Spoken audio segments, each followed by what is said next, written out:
Olá, meus alunos, sejam muito bem-vindos à nossa disciplina de Teoria Geral do Processo.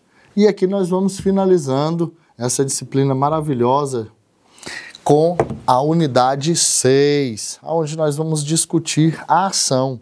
Qual é o conceito de ação, quais são as teorias, como se forma a relação processual, o que é intervenção de terceiros, quem pode intervir, o que é o assistente, como que funciona essa relação dos pressupostos processuais e as condições da ação dentro da relação jurídica já formada na sua triangularidade.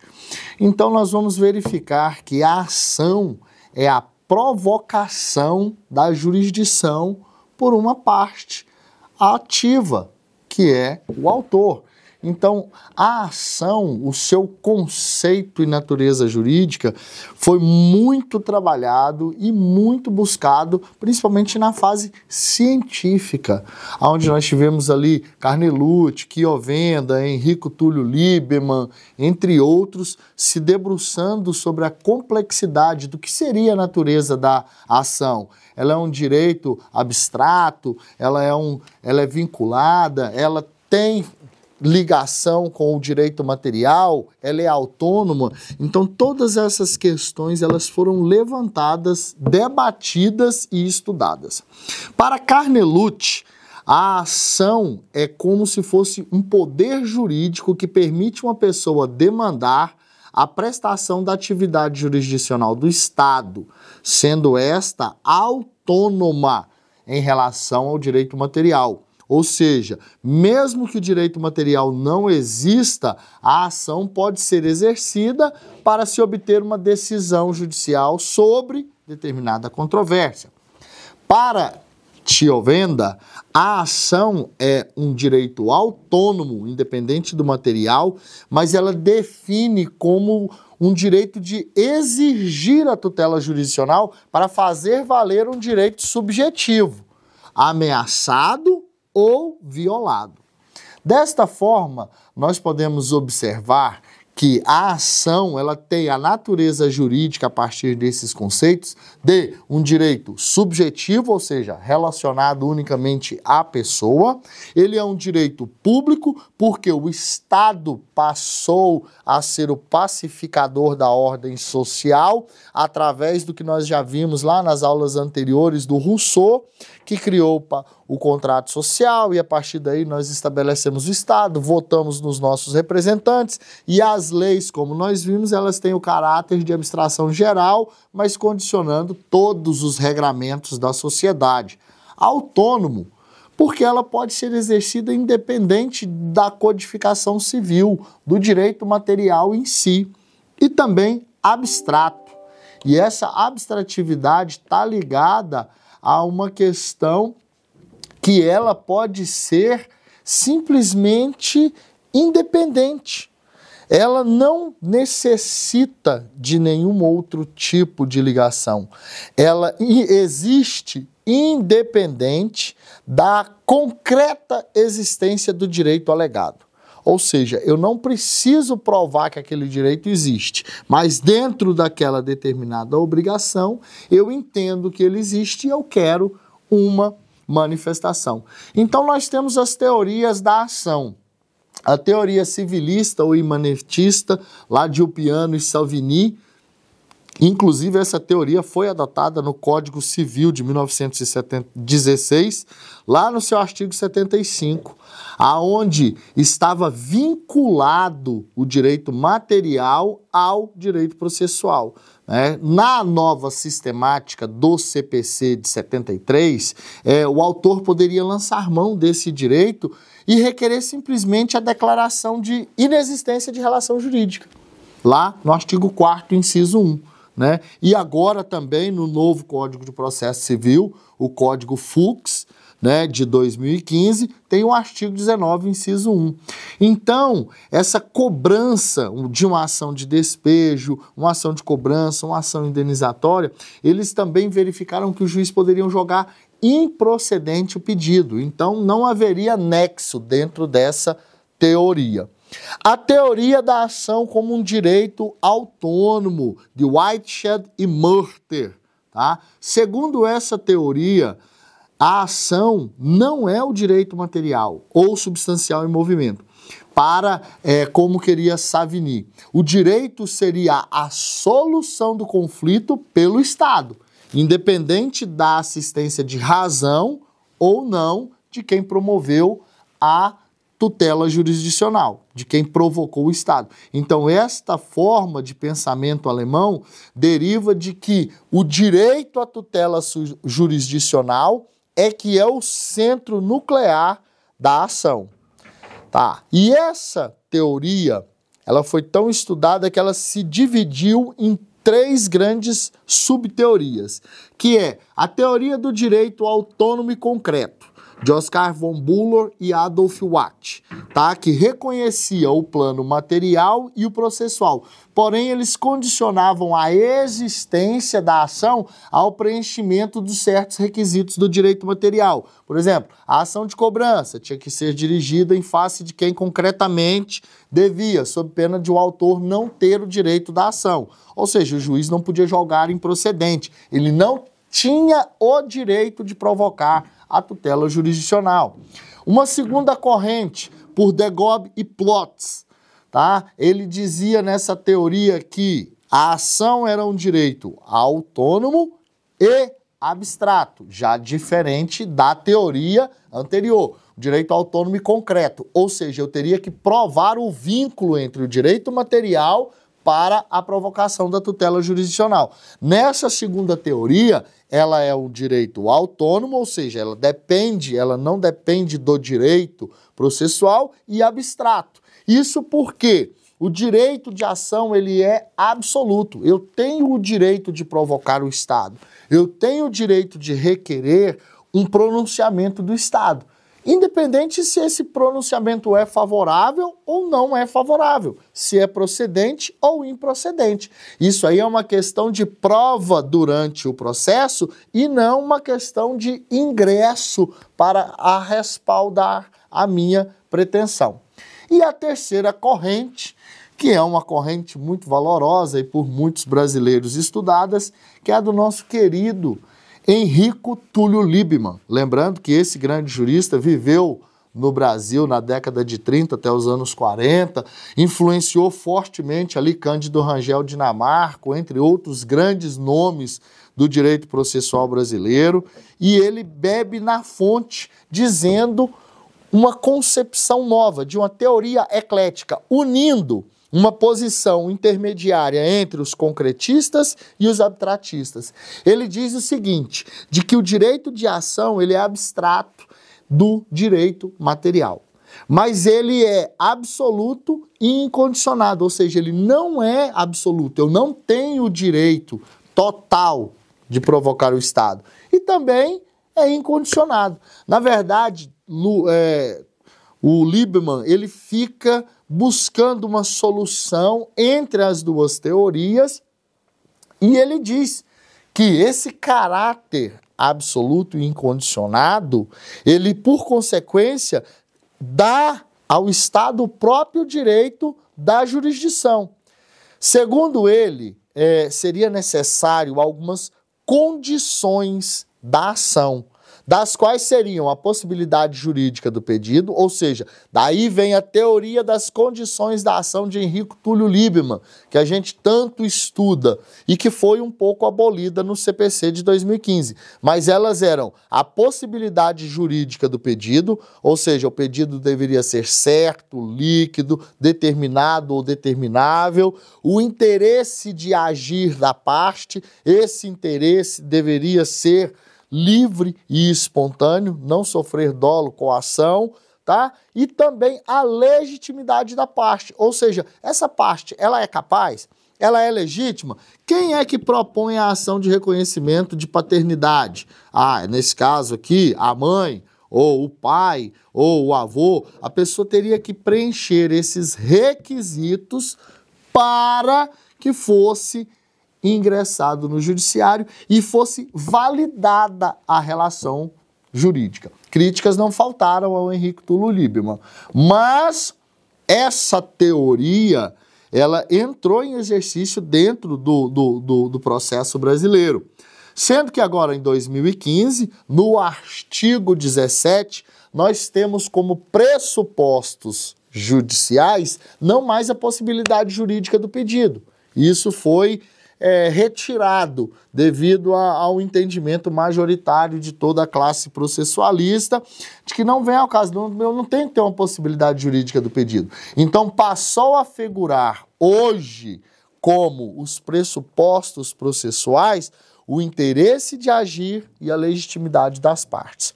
O interesse de agir ou o interesse processual, ele se traduz na tutela jurisdicional para se evitar ameaça ou lesão de direito. E a legitimação das partes, a legitimatio ad causam, ela é a pertinência subjetiva a que o autor submete à lide. Tá? Então, faltaria legitimidade ao pai para cobrar uma dívida do filho? Ou o marido cobrar uma dívida da mulher? Seriam esses temas próprios que a gente vai verificar mais à frente, que são a legitimidade das partes, ou seja, é quem é a parte legítima para requerer aquele pedido. Bem, superado isso, então nós temos hoje, dentro do nosso código, no artigo 17, duas condições da ação, tá? Que é a legitimidade das partes e o interesse de agir. Passaremos agora à análise dos elementos da ação. A ação, ela está elencada em três grandes partes.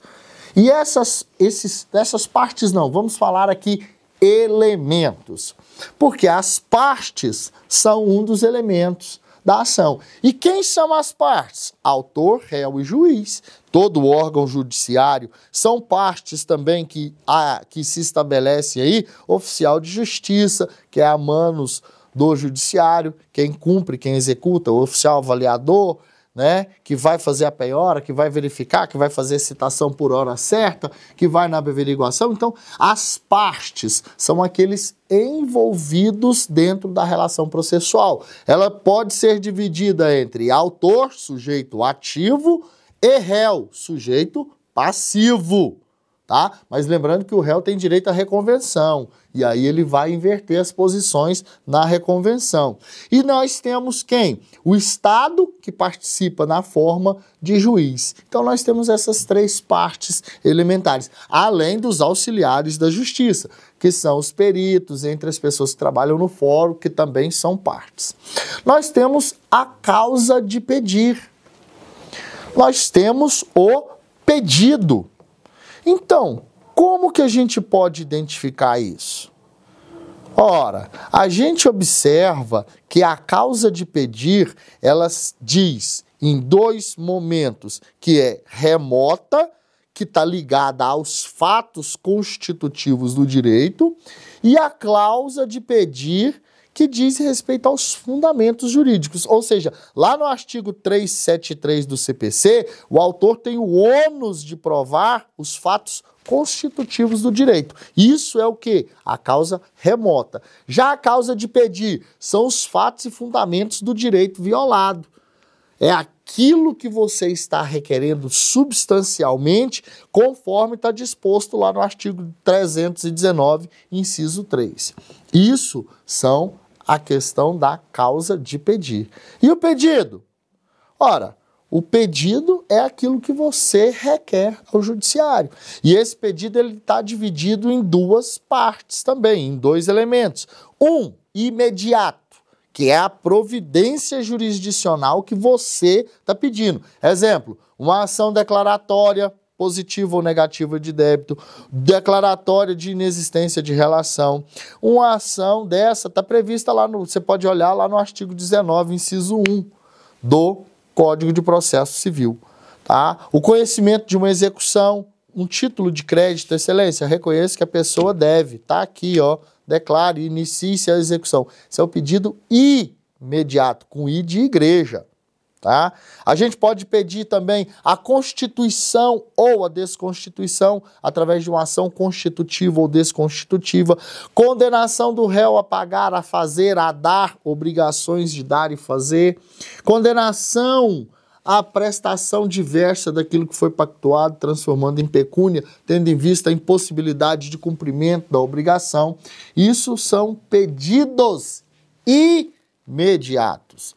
Já o pedido mediato é o bem jurídico material que se pretende tutelar.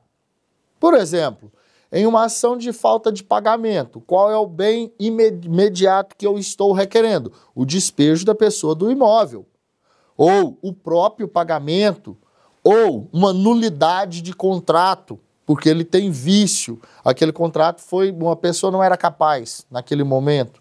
Então, difere-se do pedido imediato, que é o conteúdo processual, dirigido contra o Estado. No pedido imediato, é o próprio bem da vida que você está requerendo. Ok? Então, verificando, os elementos da ação são partes, as partes são autor, sujeito ativo, réu, sujeito passivo e o Estado, com a prestação jurisdicional através do juiz e os auxiliares da justiça. Lembrando que autor e réu pode ser pessoa física, o CPF, pode ser pessoa jurídica, e essa pessoa jurídica pode ser de direito privado ou de direito público. Ok? Perfeito? Então, passando essa primeira parte, onde que nós vimos os elementos formadores da ação, ou seja, a ação é um direito autônomo, independente, abstrato, de requerer a prestação jurisdicional do Estado, tem como os requisitos formadores o interesse de agir a legitimidade das partes. Nós vimos os elementos formadores da ação, que são as partes, a causa de pedir e o pedido. E nós agora vamos classificar as ações. Como se dá essas ações? Bem, quando eu inicio um processo, eu tenho uma ação de quê? De conhecimento. Eu estou levando determinado fato da vida consubstanciado na materialidade do direito, dentro da relação processual, para o conhecimento do Estado julgador, do juiz. Agora, se eu já tenho essa relação sentenciada ou consubstanciada em uma matéria de fato e de direito, eu tenho uma ação de execução. As ações de conhecimento podem ser divididas em ações declaratórias, condenatórias, constitutiva. E essas ações são ações individuais. Por quê? Porque eu também tenho ações coletivas. E as ações coletivas, assim como as ações individuais, elas podem ser de conhecimento, declaratória, condenatória e de execução. O Código Civil disciplina tutela cautelar antecipada, tutela cautelar. Isso por quê? Porque no risco de perigo eminente, de lesão, de ameaça ao direito, o fumus bonis iuris e o periculo in mora gera a necessidade de uma prestação jurisdicional mais rápida, como nós vamos ver mais à frente. Então, ação declaratória, declaração da existência ou não da relação jurídica entre as pessoas. Ações condenatórias, que você julga condenando uma pessoa a pagar determinada quantia. Olha, pague o aluguel atrasado, pague a sua conta de telefone, a sua conta de internet, você deixou de pagar. Eu estou condicionando aquilo a uma obrigação de fazer ou entregar. A ação constitutiva visa o quê? Criação, modificação, conservação ou extinção da relação jurídica. Tá? E aí a gente falou das cautelares, de urgência, antecedente, incidental. Dá uma olhada lá no 294, tutela de evidência, quando você tem a documentação comprobatória que não pode ser oposta nenhum tipo de dúvida, quando já tem documentos, repetições, jurisprudência, 311, tá? Tudo isso é importante, por quê? Porque elas visam o que? O respaldo de um direito que está ameaçado, mediante o fumo bonis iuris e o periculo in mora. Tá? Outra coisa, nós temos também as ações na Justiça do Trabalho. As ações trabalhistas também são de conhecimento e de execução. E nós temos também as ações coletivas na Justiça do Trabalho. Na Justiça do Trabalho, o dissídio coletivo compete aos sindicatos e categorias de classe, que vão batalhar por melhores salários, condições. Com a alteração da reforma trabalhista, o acordado vale sobre o legislado. Então, a força que foi dada para as negociações em caráter de sindicatos patronais e de empregados é muito forte. Na questão penal, quem tem legitimidade para propor as ações penais no Código Penal é o Ministério Público, é o promotor, mas nós também temos as ações que são de caráter personalíssimo, que são propostas pela parte. Quer ver um exemplo? Ação sobre a Previdência. Apropriação indébita previdenciária. Quem tem que provocar o judiciário nesse caso? Quem tem que indicar, quem tem que abrir o boletim de ocorrência, quem tem que fazer a queixa? É a própria parte lesada. Nos casos dos crimes de homicídio, você tem a ação penal pública incondicionada. Então, essas são as partes importantes da ação. Tá? Agora nós vamos ver o fundamento que nós temos hoje dos sujeitos da relação processual. Bem, quem é o autor? Nós vimos lá que a relação processual, os sujeitos do processo, funda-se em 3 partes: autor, réu e o Estado juiz. Tá, e as partes? Essa realidade que tem que ter boa fé, pode ter má fé, eu posso litigar simplesmente por litigar, eu posso ingressar no judiciário sem ter nenhum tipo de prova. Como é que fica essa questão da boa-fé das partes? Ora, condenação e litigância de má-fé, né, senhores? Quando a pessoa utiliza-se do judiciário para auferir algum lucro ou em condições que não tenha nenhum tipo de direito instaurado. Então, quais são os sujeitos da relação processual? E a relação processual, ela só se forma com a triangulação, a teoria da triangulação. Autor, réu e Estado juiz, a partir da citação. Ou seja, eu só tenho formada a relação processual quando o autor, o sujeito ativo, provoca o judiciário na pessoa do juiz, e hoje a gente não tem mais a identidade física do juiz, a gente trabalha com o juízo, com o órgão jurisdicional. Por quê? Porque o juiz pode ser movido dentro das circunscrições, dentro das repartições, ele pode ser acrescido por merecimento, ele pode tomar uma outra comarca. Então a gente trabalha com o douto juízo. Quando o juízo reconhece a pertinência, a legalidade de que aquela ação tem fundamento, ele manda citar a parte contrária para apresentar a sua defesa. Ora, mas e nesse caso, nós podemos ter pessoas que não estão dentro dessa relação e que podem ser chamadas ao processo? Claro que pode.